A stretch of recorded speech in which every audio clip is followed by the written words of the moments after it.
Imagine, just for a moment, that you are walking past a rural farm. But this isn't, some idyllic pastoral scene.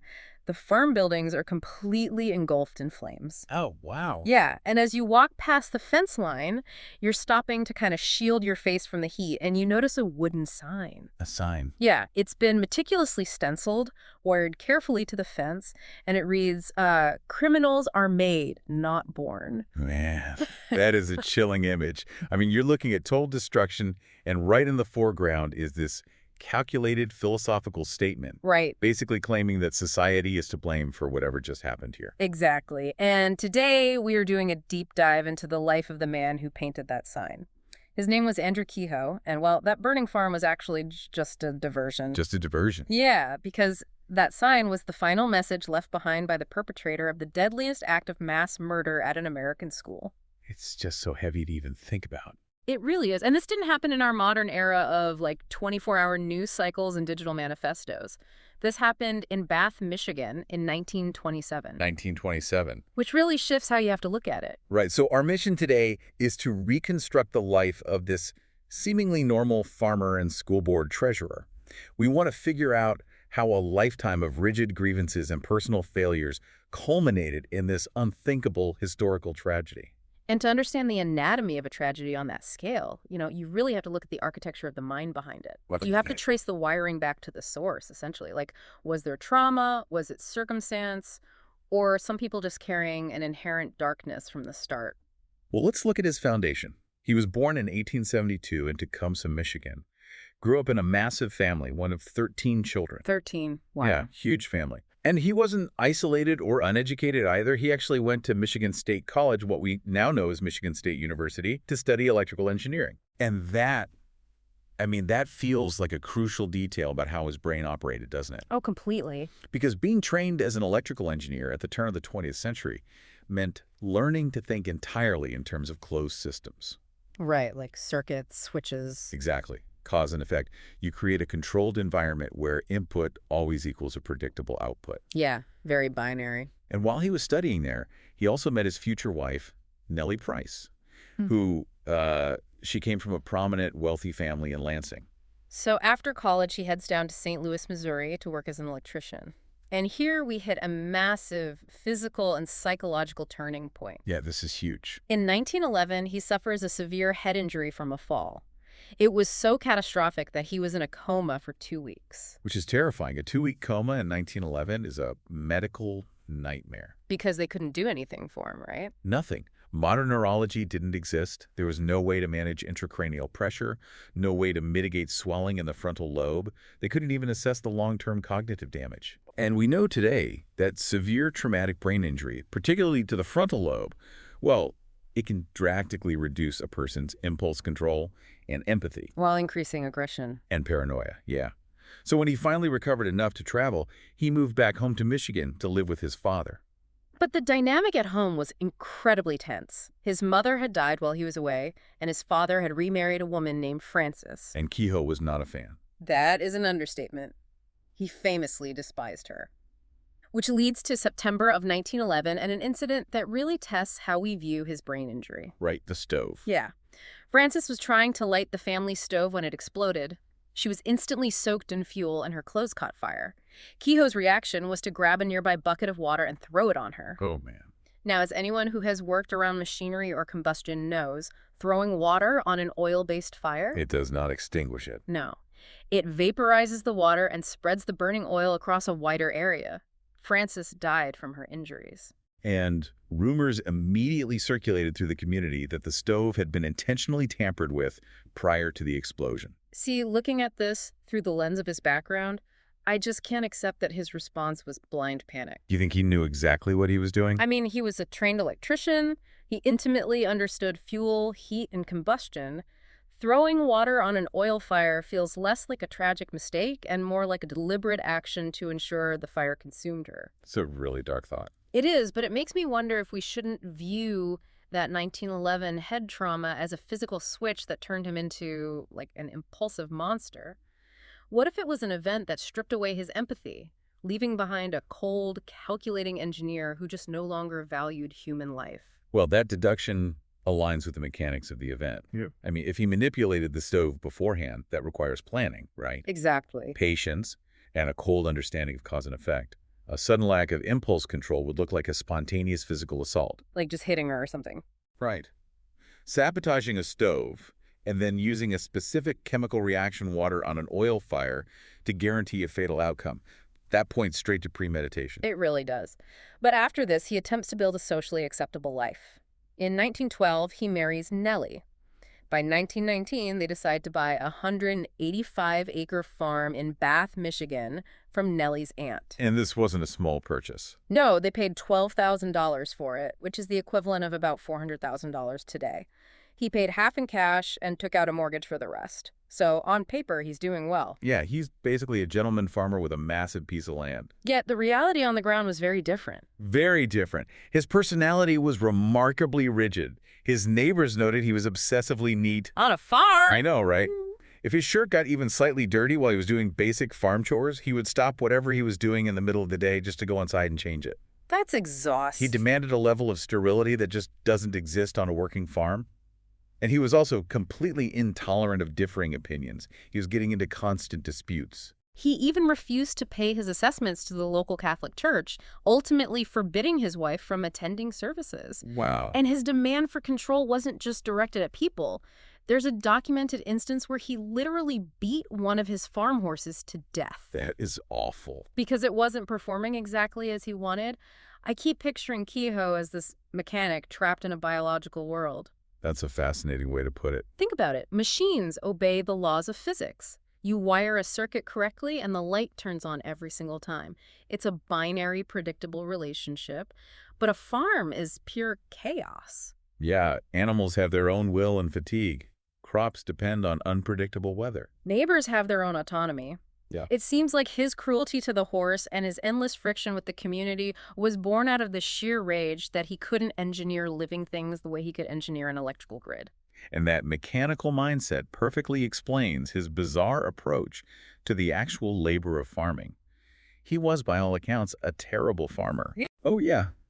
He hated traditional agriculture and preferred what his neighbors called tinkering. He tried to force industrial efficiency onto a biological landscape. What does that even look like? Well, for example, he tried hitching 2 mowers behind his tractor at the same time to cut hay twice as fast. Okay, I mean, I get the logic. Right, but when the physics of the soil and the horsepower of the tractor caused that to fail, he tried attaching 4 sections of drag and 2 rollers all at once. So he's basically trying to hack the system. Totally. He wants the machinery to do the work of several men so he doesn't have to hire help or exert the physical effort himself. Precisely. But when the biological and physical reality of the farm resisted his mechanical solutions, he didn't adapt. What did he do? He would just give up.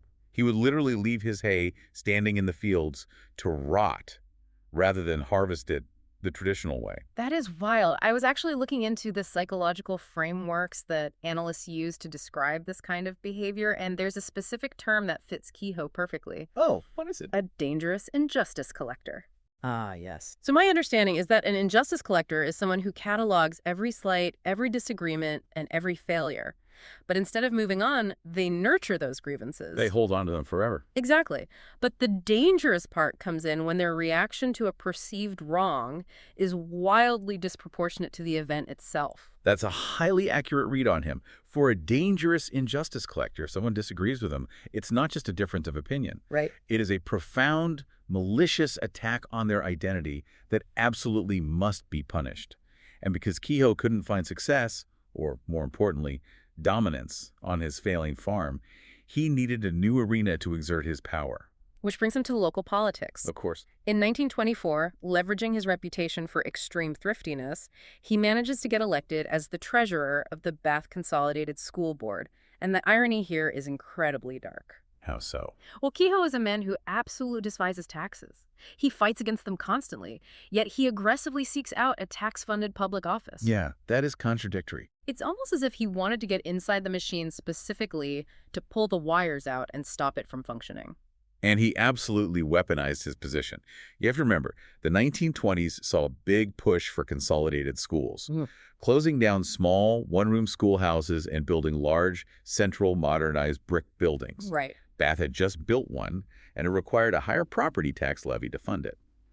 Kehoe rode the wave of local anti-tax sentiment into office, and once there, he intentionally ground the gears of the school board to a halt. Just to be a roadblock. Exactly. If a vote wasn't going his way, he would use parliamentary procedure to try to force the meeting to adjourn, just to prevent anything from getting done. And his primary target was the school superintendent, Emory Huck.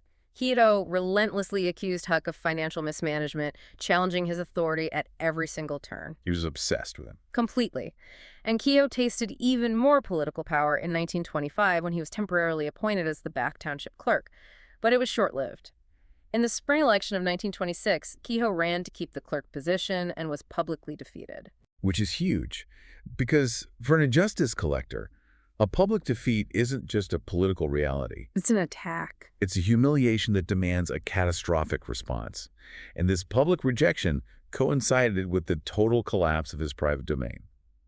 Nellie, his wife, became chronically ill with tuberculosis. Oh, wow. Yeah, and we have to remember that in the 1920s, there was no cure for TB. It required frequent, isolating, and incredibly expensive hospital stays at sanatoriums. So at the exact same time, Kehoe simply stopped working his farm.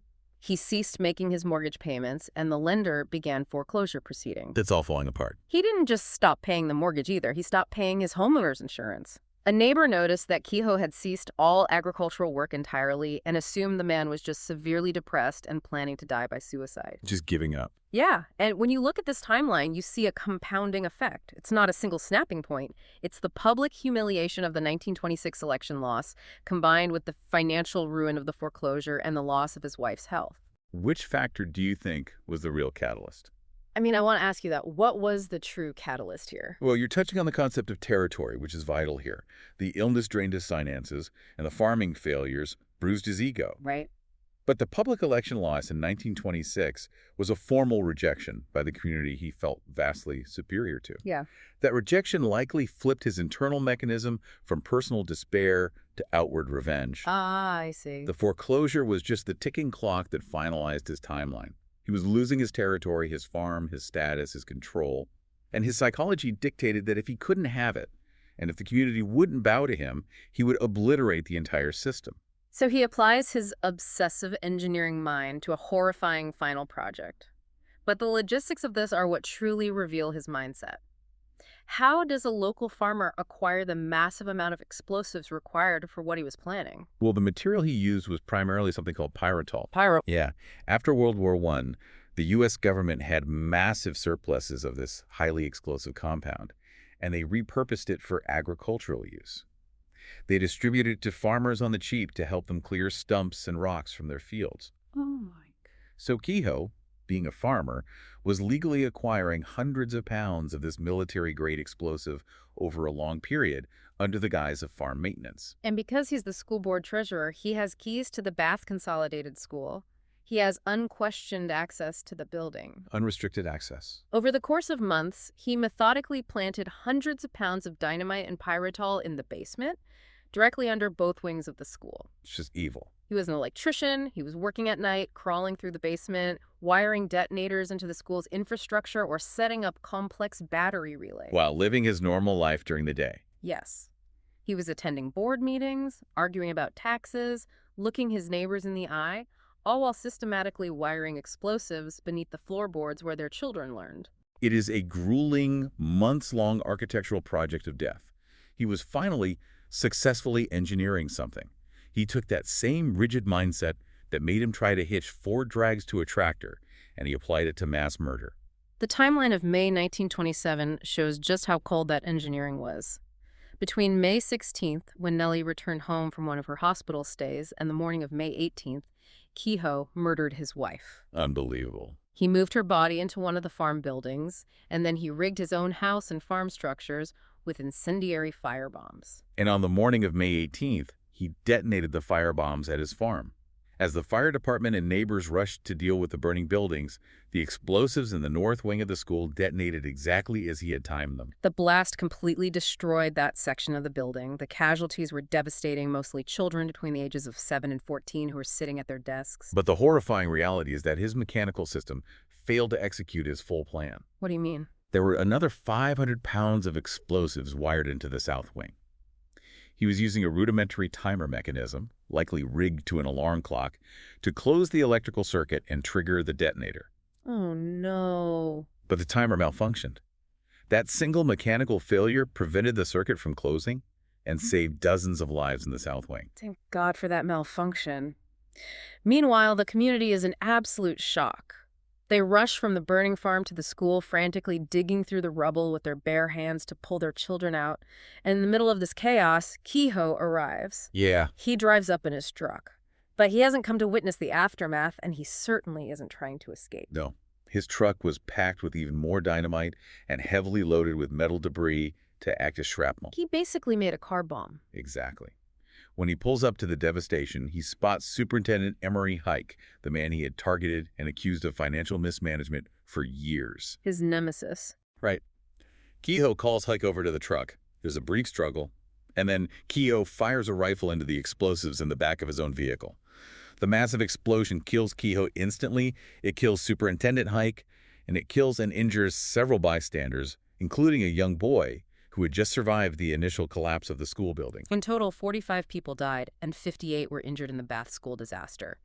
It is a scale of violence that is almost impossible to comprehend, completely devastating this small farming community in 1927. And the aftermath of the investigation leaves us with a stark, infuriating reality. Yeah. Remember the foreclosure, the narrative that financial ruin drove him into a corner. Right, that he had nothing left to lose. Well, investigators took a complete inventory of Kehoe's estate after the smoke cleared.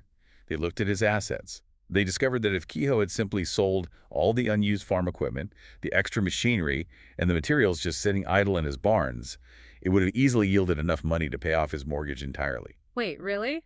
He wasn't financially trapped at all? Not at all. He chose to murder 45 people rather than liquidate his machines. He was too stubborn and too consumed by his grievances to admit failure. That is sickening. Ultimately, his family wanted absolutely nothing to do with his legacy. One of his sisters claimed his remains, but she buried him without a ceremony in a completely unmarked grave in a different town. Good. And the Price family, Nellie's relatives, claimed her remains and buried her in Lansing under her maiden name, ensuring she was permanently severed from the Kehoe identity. It was a total erasure of a man who demanded to be seen and obeyed. Think back to that burning farm and the meticulously stenciled sign Kehoe wired to his fence. Criminals are made, not born. Kehoe desperately wanted the world to believe that society forced his hand. That he was the victim. Right. He wanted history to record that the taxes, the election loss, the foreclosure, that the community itself broke him. But knowing that he had the financial means to completely save his farm sitting unused in his own barn dismantles that entire narrative. Completely shatters it. Kehoe wasn't made into a criminal by circumstance. He actively, deliberately chose his grievances over his own survival. And it leaves you with a terrifying question to consider when looking at history, you know? Yeah. How often do we buy into a perpetrator's carefully crafted excuse of victimhood rather than recognizing the cold, deliberate choices they made while the warning signs were flashing right in front of us?